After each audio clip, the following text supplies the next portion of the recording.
Oi, eu sou a Natália Passarinho, repórter da BBC News Brasil aqui em Londres, e hoje vou conversar com a Cláudia Wallin, que está lá na Suécia, em Estocolmo. Ela fez uma matéria que bombou nas nossas redes sociais. No Facebook recebeu mais de 60 mil compartilhamentos e mais de 200 mil curtidas. O nome da reportagem é Suécia, o país onde deputados não têm assessores, dormem em kitnet e pagam pelo cafezinho.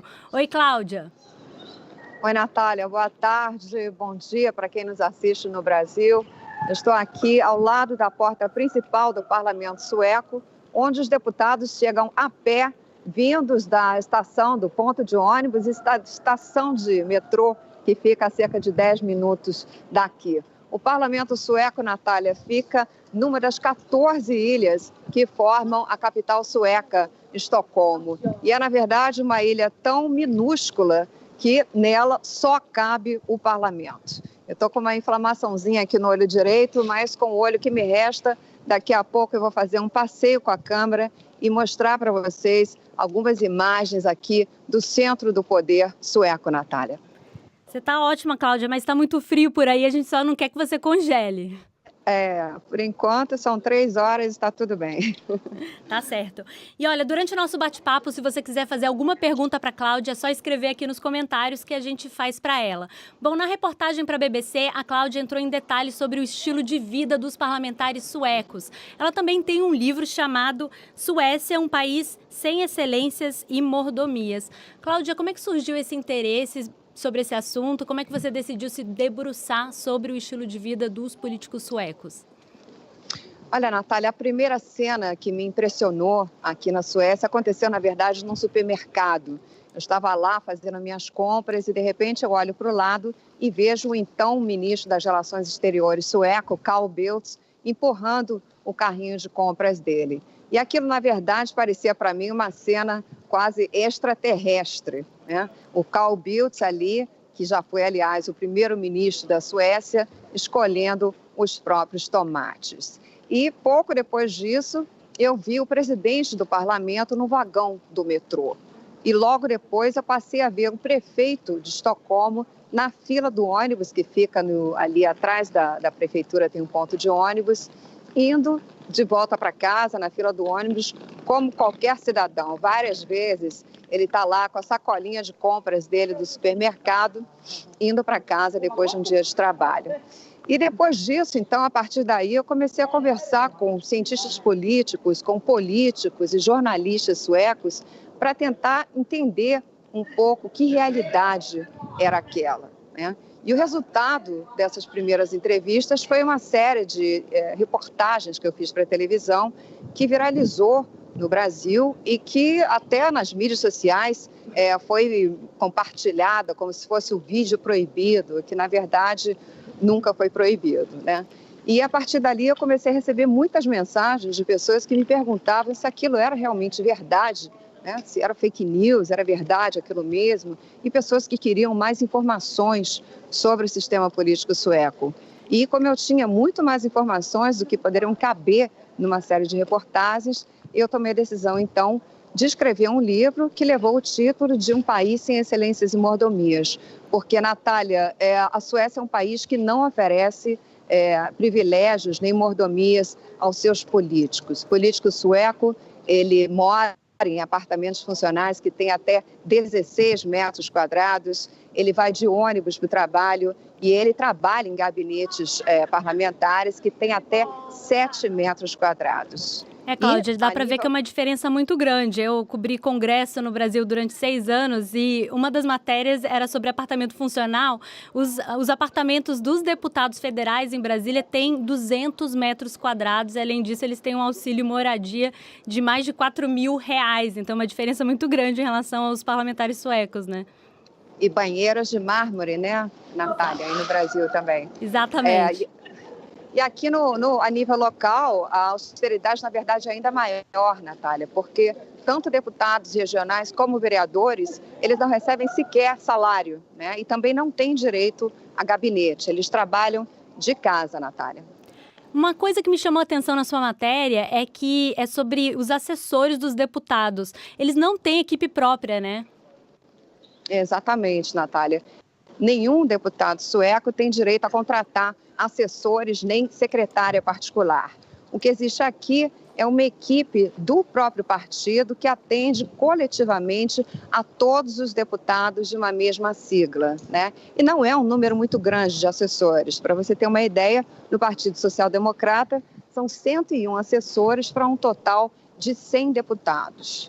Agora, outro fator muito importante aqui também é o serviço de consultorias do parlamento, porque aqui nenhum deputado pode contratar assessorias milionárias a partir do dinheiro público, né? Eles têm todos que usar o serviço de consultorias do parlamento, que é formado por técnicos altamente especializados, Natália.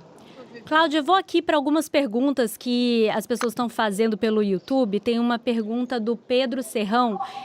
A pergunta é o seguinte, eu vou ler. O sentimento do povo sueco é de respeito em relação às autoridades, o que poderia indicar que o respeito e mordomia são conceitos diferentes e independentes, não sendo decorrência um do outro? Sim, eu acho que ele está querendo perguntar justamente se existe uma diferença em relação à forma como os brasileiros veem os políticos no Brasil e a forma como os suecos observam os políticos também. Eu acho que com certeza. Inclusive, os índices oficiais indicam que o índice de aprovação, né, de confiança da população nos políticos é muito alto e gira em torno de 86%. Né? Então, existe um índice de confiança, mas existe uma cobrança também muito grande por parte dos cidadãos, né? Então, os políticos suecos, eles têm a confiança da população, agora eles são extremamente cobrados por essa mesma população e também pela mídia, né? A gente não pode esquecer que a Suécia tem a lei de transparência mais antiga do mundo e é uma lei bastante ampla, né? Por essa lei, qualquer cidadão ele pode checar as despesas dos deputados e eles têm acesso, inclusive, à declaração de renda dos políticos para verificar a evolução patrimonial deles. Então, é um sistema que funciona dos dois lados. Eles têm a confiança, os políticos têm a confiança da população, mas é uma população que constantemente checa, supervisiona e vigia os seus próprios políticos, Natália. Cláudia, uma coisa que a gente vê bastante aqui no Brasil quando sai algum escândalo de corrupção são os políticos tentando minimizar esse escândalo. Então, foi só caixa 2 ou foram só 100 mil reais que foram desviados. Qual foi o último grande escândalo de corrupção que aconteceu na Suécia? Se eu não me engano, envolveu compra de um chocolate, é isso? Esse é um exemplo emblemático aqui de corrupção na Suécia. Aconteceu na década de 90, em 95, para ser mais precisa, e foi a vice-primeira-ministra sueca, então vice-primeira-ministra, a imprensa descobriu que ela tinha comprado uma barra de chocolate e alguns outros itens pessoais com o cartão de crédito do governo, né? E ela teve que renunciar, porque a pressão pública, toda vez que se descobre qualquer tipo de ação inapropriada por parte de um político, seja ela pequena ou grande, não interessa, o político é sempre cobrado. E esse escândalo ficou conhecido como o escândalo do Toblerone, né, que foi na década de 90. Mais recentemente, para você ter uma ideia de que até as pequenas coisas, até as coisas simbólicas, elas têm importância, né? Então, por exemplo, há pouco tempo, a polícia investigou um deputado, porque a imprensa revelou que ele tinha comprado um saco de amendoim, 3 refeições e alguns bilhetes de trem para viagens de caráter pessoal.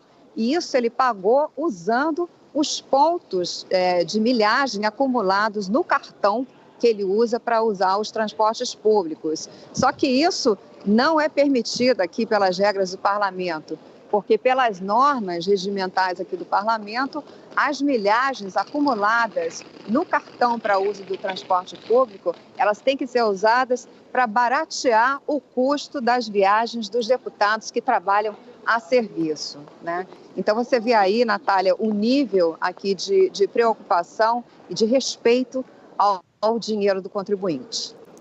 E olha só, Cláudia, a gente tem uma pergunta aqui curiosa do senador Roberto Requião. Ele fez pelo Twitter uma pergunta comentando a sua reportagem. A pergunta é a seguinte: e o rei como vive?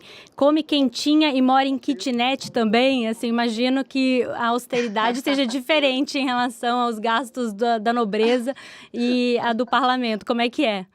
É verdade. Essa é uma pergunta que todo mundo se faz, né? E a explicação ela não é tão complicada assim. Quer dizer, na verdade, a verdade é que a realeza é boa para os negócios, né? Então, existe um lado que realmente a população sueca tem uma afeição muito grande pela família real. Isso é um fato, né? Inclusive, a nossa rainha Silvia, que é filha de mãe de brasileira e foi criada no Brasil até a adolescência, uma pessoa extremamente estimada aqui pela população, como o restante da família real. Agora, é uma família real nuclear, na verdade, né? É só o pai, a mãe e os filhos que recebem, né, uma certa verba, né? E realmente você tem essa aparente contradição entre um país extremamente progressista como a Suécia e igualitário, e você, de outro lado, tem uma monarquia. Mas tem esse sentido também de que a monarquia, além de ser boa para o turismo, é extremamente boa para os negócios. Então, senador Requião, você pode perceber que toda vez que vai uma delegação comercial sueca para o Brasil, o rei geralmente está à frente dessa delegação ou a herdeira da coroa. Good for business, como eles dizem por aqui. Agora um fato é que o Congresso brasileiro é o segundo mais caro do mundo, só vem atrás dos Estados Unidos, segundo um levantamento das Nações Unidas, sendo que não é o Congresso com o maior número de parlamentares na Europa. O Reino Unido, por exemplo, tem muito mais parlamentares do que o Congresso brasileiro. Olha, assim, a gente tem mais uma pergunta aqui da internet, deixa eu só procurar aqui. As perguntas estão sendo coletadas pelo Vitor, lá em São Paulo, na redação da BBC em São Paulo.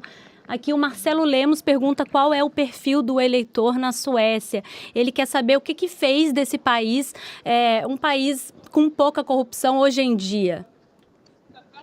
Hoje em dia, bom, o que eu posso dizer é o seguinte, não é que sempre tenha sido assim. Há muito tempo é assim a situação aqui na Suécia, mas nem sempre foi assim, né?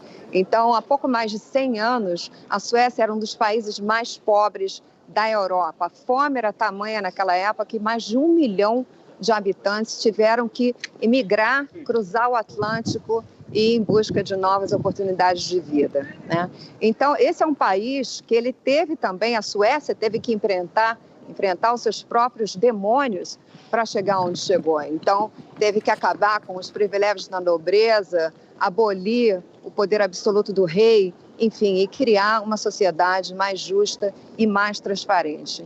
E segundo os cientistas políticos com quem eu conversei aqui, eles dizem que o fator fundamental para esse processo de transformação da Suécia foi a criação de movimentos sociais, de grupos de cidadania, de movimentos de trabalhadores que, enfim, tiveram uma participação muito grande para esse processo de transformação. Para você ter uma ideia, Natália, a Suécia já foi um país onde a polícia disparava contra grevistas, né? Então é uma grande transformação e por isso é importante dizer, né, que os suecos não são melhores do que ninguém.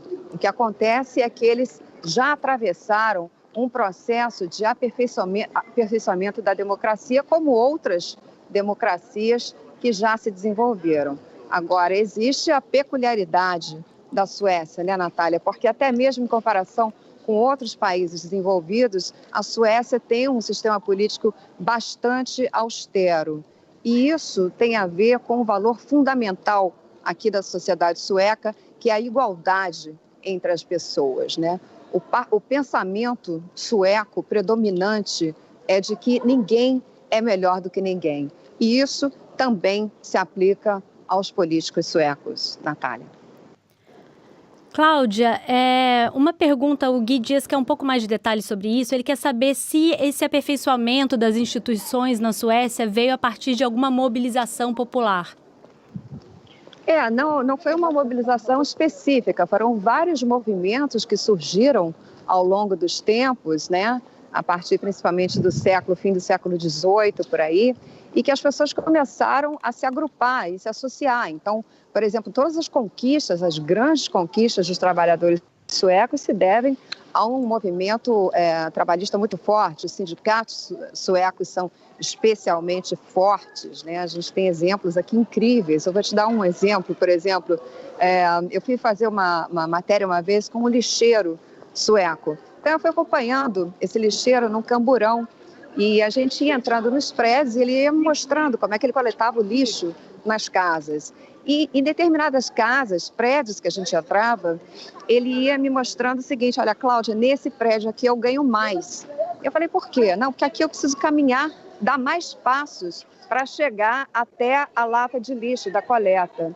Então, é uma coisa incrível, quer dizer, a regulamentação, as leis trabalhistas, a proteção ao trabalhador, os sindicatos são fortíssimos e são fruto de um movimento que começou há muitos anos atrás e que culminou nas conquistas trabalhistas que nós temos aqui na Suécia, né? Uma proteção, uma rede de proteção, como se diz aqui, do berço ao túmulo, e que nessa que é uma das sociedades mais igualitárias do mundo.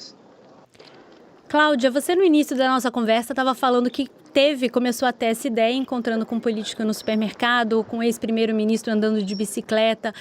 Uma dúvida, os parlamentares, eles têm motorista, têm carro? Como é que é o transporte por aí para eles? Nem pensar, né, Natália? O que os parlamentares aqui recebem no início do mandato é um cartão para usar os transportes públicos e também um manual de viagens do deputado, né? Fretar aeronaves fora de questão. Pegar táxi só em situações muito especiais. E quem ousa, né, pegar táxi demais com o dinheiro do contribuinte, ele vira literalmente manchete de jornal. Esses são vários casos que eu já vi de recortes, inclusive tem um exemplo no meu livro, que o deputado tal pegou o táxi em vez de tomar o trem. É uma manchete de jornal. Então, é uma coisa que, para a gente, soa assim, até um certo exagero, mas até nesses pequenos atos simbólicos, fica muito claro que o dinheiro do contribuinte ele deve ser respeitado a qualquer custo, até nos mínimos detalhes, Natália. Só a título de comparação, a Câmara gastou no ano passado mais de R$500 mil só para lavar os carros dos deputados federais. Mas, Cláudia, uma pergunta que todo mundo tem feito, assim, a gente tem recebido várias repetidas nesse sentido. Você acha que o país com um histórico de muita corrupção, então, pode chegar a um nível de Suécia, por exemplo? Natália, eu acho o seguinte, quer dizer, você não pode, evidentemente, transpor uma cultura para um outro país, mas eu acho que a experiência da Suécia pode sim e deve ser uma inspiração para a mudança, porque a sociedade sueca ela é prova de que essa é uma sociedade possível, não é? É possível você construir uma sociedade socialmente justa, transparente, que não oferece privilégios a deputados e nem a juízes, né? Diga-se de passagem, e onde a corrupção é um fenômeno relativamente raro. E é claro que isso não é um processo que se faz da noite para o dia, mas é um processo que, segundo ensinam aqui os suecos, só se dá com a participação da população e também com um ingrediente fundamental, que é a elevação do nível de educação da população, porque a educação é a causa, né, de todo o grande salto que uma sociedade dá. Natália. É verdade. É porque muitas vezes a gente vê uma visão, de certa forma, muito fatalista em relação à sociedade brasileira, né? De que a política é um reflexo da sociedade, ou de que o brasileiro não seria tão honesto e que por isso tem os políticos e aquele ditado, né? Que as pessoas têm um político que merecem, mas na verdade você, e a Suécia é um exemplo, você falou, né, que no passado também teve corrupção, houve uma evolução, né, do pensamento e do comportamento da sociedade e também da tolerância em relação à corrupção, né? Com certeza. Quer dizer, não dá para a gente comparar o nível de corrupção que a gente assiste hoje no Brasil com o que existia na época na Suécia, mas era, assim, um nível razoavelmente alto e que foi, com o tempo, sendo debelado, né? Isso é um processo que leva tempo. Agora é preciso começar, é preciso ter a participação cidadã, né? Quer dizer, aqui ninguém espera que um político vai resolver as questões da sociedade. E é por isso, inclusive, que aqui, quando a gente fala, eu falei agora há pouco, que vereadores e deputados regionais, eles não ganham sequer salário, é porque eles têm essa necessidade de participar das decisões que formam o rumo da sociedade do país. Então, você vai na Câmara de Deputados aqui, regionais, porque aqui não há estados, ou na Câmara de Vereadores, E quem trabalha lá são, como vereadores, são médicos, são engenheiros, são lixeiros, são, enfim, aposentados e várias pessoas que têm os seus empregos regulares, de onde elas tiram seu próprio sustento, mas que fazem questão de ter essa participação cidadã na política, mesmo sem receber salário, né? Porque elas sabem que ali dentro desses lugares, do Congresso, das câmaras municipais, das assembleias, que se está decidindo o destino delas e por isso elas fazem questão de participar, acompanhar e cobrar.